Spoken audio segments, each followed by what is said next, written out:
What is up, you guys? It is K Swan with Road Rash Off-Road, and I've got a little bit of an issue that's been nagging me on the Jeep. The check engine light came on again a couple of days ago, and you know me, I'm a little OCD. I don't like my check engine light on at all. So I ran a J-scan. It came back with the code P0157, which relates to the oxygen sensor, bank 2, sensor 2, which is on the driver's side. Now the driver's side is the cylinder 2, so our bank 2 is going to be on the driver's side. A couple of months ago, I filmed a video for bank sensor 1, and that is on the passenger side. If you guys have that issue, click this link right up here. It's super easy to get to. It's right over by the battery. You can watch that video here. This video is going to be for bank sensor 2. Now, initially, I wasn't even going to film this video. It's 22 degrees outside. Normally, I film my videos out there in the driveway, but it is too flippin' cold to be out there. So I pulled it in the garage.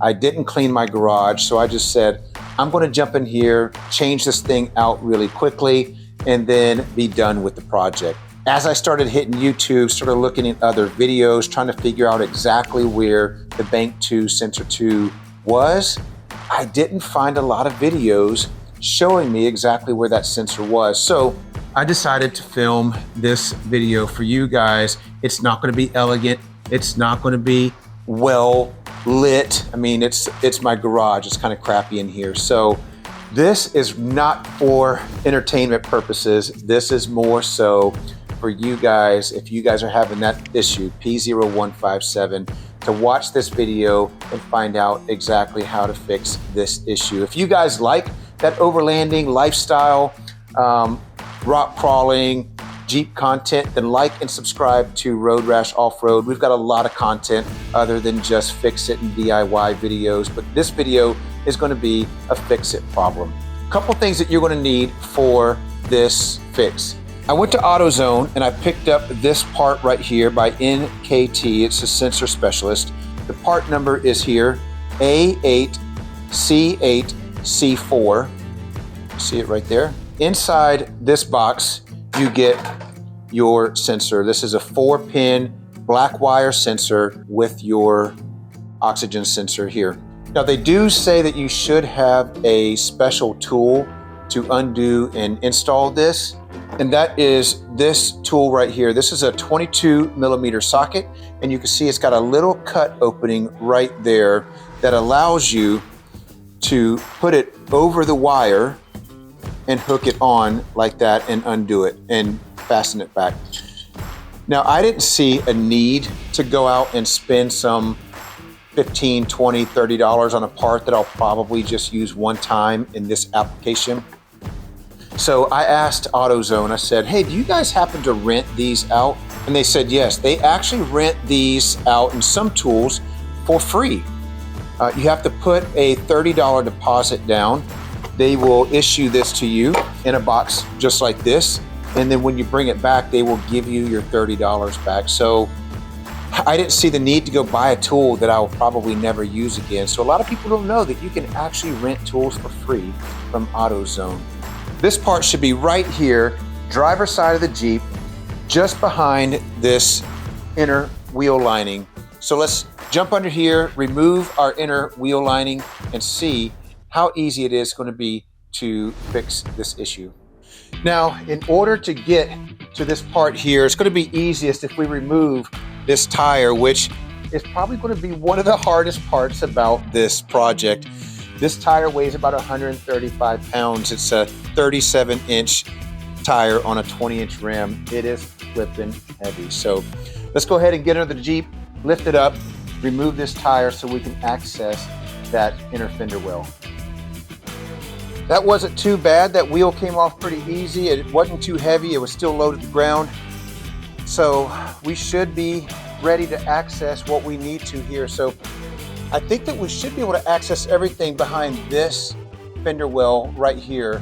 The front one we can leave on here. I think what we're looking for is right behind this one. So it's just that screw, that screw, that screw, and that one's missing. So we should be able to just remove this, access what we need to right here, and be able to change that O2 sensor pretty easy.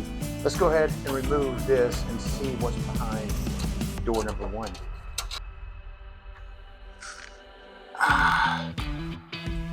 Okay, this part is a little bit of a pain in the butt, but I got it.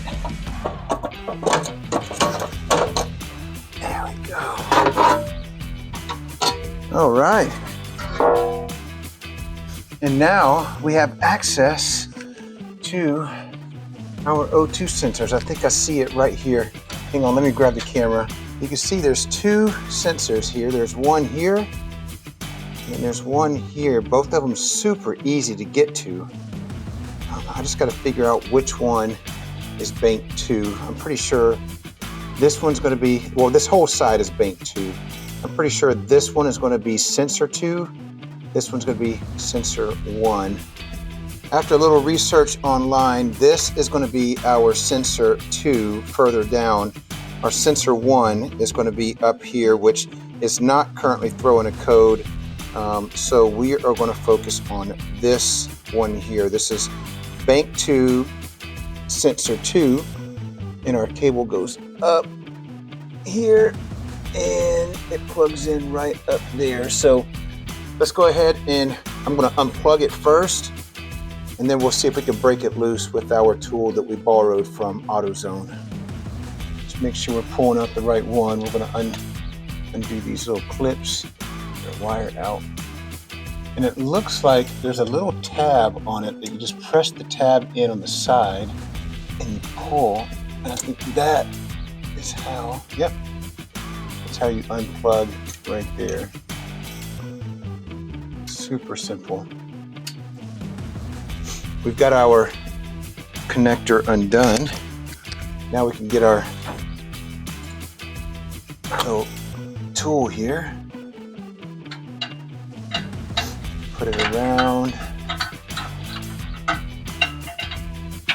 It's got this nice little curve to it, so kind of makes it easy to get to. See how easy it's going to break loose? Come on! Ooh, I didn't want to come. Let's see, we may need to put a little breaker bar on it.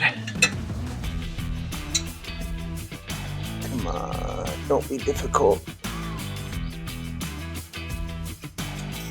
You want to be difficult. It's just an awkward space. It's not hard to get to, but because it's on the back side of this and it's pretty stuck on there, it's just kind of hard to get to it. There it goes. Just took a little elbow persuasion.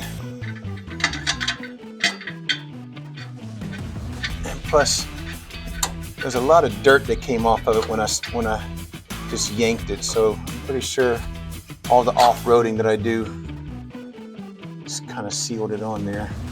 It came out. It took a little elbowing to get it loose, but this is the difference in them here. The same exact piece, same exact wire. We've got the black coating. We've got 4 inputs here, 4 cables. Let's throw the new one back in. Should be that easy. Now, obviously, when you put this in, you're going to want to tighten it down by hand first, just to make sure that you're not cross-threading it. It's got a crush washer on here, so when we screw it down, you should be able to feel it lock into place.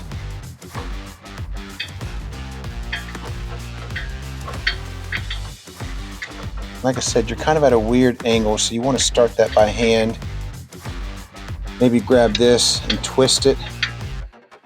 All right, it's tightened down with my fingers. Take our tool here, and we can just give it a couple good turns.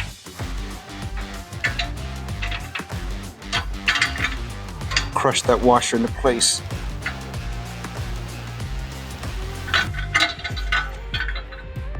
All right, I think we're in. We just need to reach up here, plug this back in, There we go. That's back in. It's plugged in. We'll pull this wire up out of the way. It was super, super simple. And I would highly suggest that you get one of these tools from AutoZone. I don't know if it would have been really, really hard without it, but it was super easy with this tool. It was stuck on there really good, so it took a little bit of just jerking my elbow just to break it loose. Other than that, this was a really, really super easy fix. I'm hoping, cross my fingers, that clears the code. So we're gonna go ahead and put everything back together, put my wheel back on, and we'll jump in, run a J-scan again, clear all the codes, and hopefully that is going to fix our issue. All right, let's hop in, and we will reset our check engine light.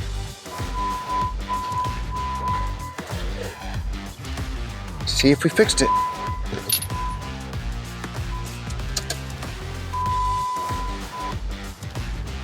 And there it is. We cleared our code with the J-scan. No check engines. This is beautiful. So that was it, you guys. Super, super easy. If I wasn't filming, it probably would have taken about 30 minutes to do this, taking the wheel off, taking the fender liner off, going in there, breaking that loose, hand twisting it in, plugging it in, putting it all back together. It probably would have taken about 35 minutes. I don't know what a mechanic shop or what a typical shop would have charged you for that. I presume it would be around the $250, $275, $300 range, but this could literally save you $250 in about 30 minutes or so. About 30 minutes you can throw this thing in and save you about $250 if you're willing and able to get your hands a little greasy and get under the Jeep.